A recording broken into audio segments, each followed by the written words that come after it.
বাংলাদেশের জলবায়ু পরিবর্তন নিয়ে ১.৫ যুগ ধরে গবেষণা করছেন আবহাওয়া অধিদপ্তরের আবহাওয়াবিদ ডক্টর বজলুর রশিদ। তিনি বলছেন, সম্প্রতি পশ্চিম দিক থেকে আসা ঠান্ডা বাতাস দেশের পূর্বাঞ্চলের আকাশে প্রবেশ করে। অন্যদিকে বঙ্গোপসাগরে সৃষ্ট লঘুচাপ কক্সবাজার, চট্টগ্রাম হয়ে কুমিল্লা, নোয়াখালীর সীমানায় চলে আসে। আর এই সময় মৌসুমি বায়ুও শক্তিশালী হয়ে ওঠে। এই তিন মিলে কুমিল্লা, নোয়াখালীর আকাশে স্তরে স্তরে বিপুল পরিমাণ মেঘ জমা করে। একসময় তা বিস্ফোরিত হয়ে নেমে আসে জনপদে। আবহাওয়াবিদেরা এই ঘটনাকে বলছেন মেঘ বিস্ফোরণ বা ক্লাউড বার্স্ট। আমি যেটা বলেছি যে আপনার ক্লাউড বার্স্ট অর্থাৎ মেঘ বিস্ফোরণ, এটা বেসিক্যালি এই টার্মটা ইউজ করা হয় যদি অল্প জায়গাতে ব্যাপক বৃষ্টি হয়।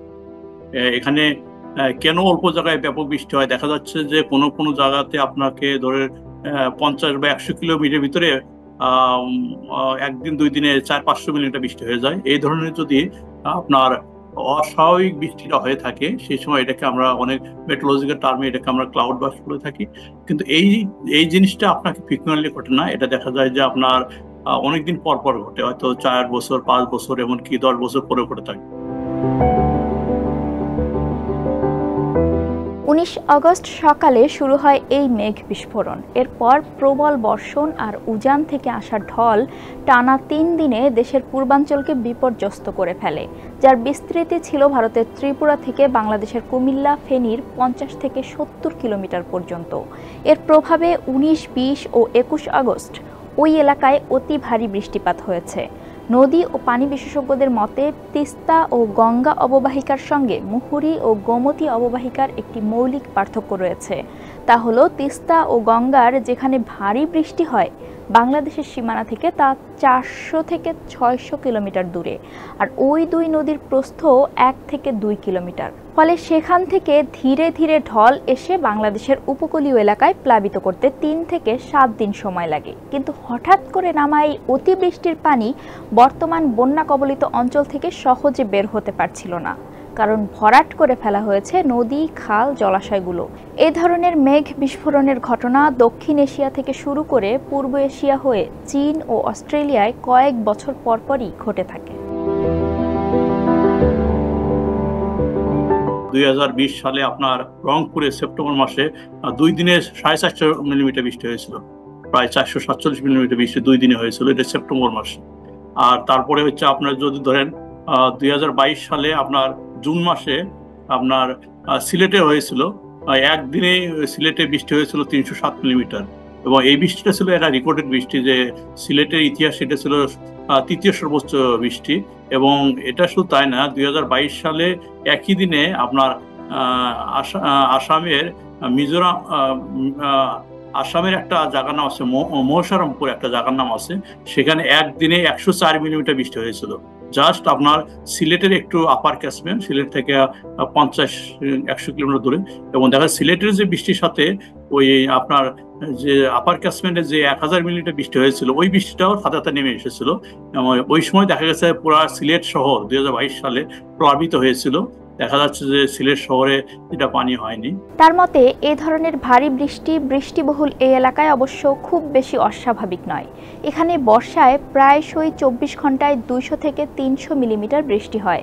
আবহাওয়াবিদ বজলুর রশিদ জানান, এবার বঙ্গোপসাগরের লঘুচাপটি 16 আগস্ট প্রচুর মেঘ নিয়ে বাংলাদেশের ভূখণ্ডে উঠে আসে। অন্যদিকে একই সময়ে ঠান্ডা বাতাস নিয়ে আসে পশ্চিমা বায়ু। দেশের অভ্যন্তরেও সাগর থেকে আসা উষ্ণ মেঘ আর পশ্চিম দিক থেকে ঠান্ডা বাতাসের মিশ্রণে প্রচুর মেঘ হতে থাকে। ভূ উপরিস্থ চাপের কারণে ফেনী, নোয়াখালী ও ভারতের ত্রিপুরায় ওই মেঘ দীর্ঘ সময় ধরে স্থায়ী থাকার পর মেঘ বিস্ফোরণ ঘটে। প্রথমে যে লঘুচাপটা সৃষ্টি হয়েছিল, এটা হচ্ছে সুন্দরবন এবং গ্যাঞ্জেটিক ওয়েস্ট বেঙ্গল আমরা যেটা বলি, অর্থাৎ হচ্ছে পশ্চিমবঙ্গ এবং সুন্দরবনের নিচে, যেটা এখন আমরা নর্থ ওয়েস্ট বে অফ বেঙ্গল বলি। এটা 16 তারিখে একটা লঘুচাপ সৃষ্টি হয়।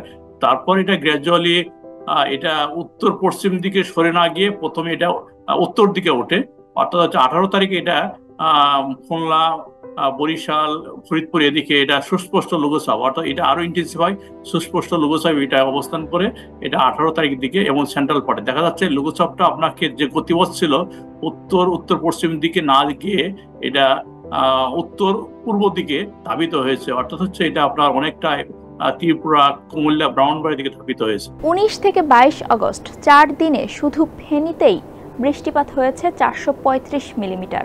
একই সময়ে কুমিল্লায় 557 মিলিমিটার বেশি বৃষ্টি হয়েছে। নোয়াখালীতে হয়েছে 605 মিলিমিটার বৃষ্টি।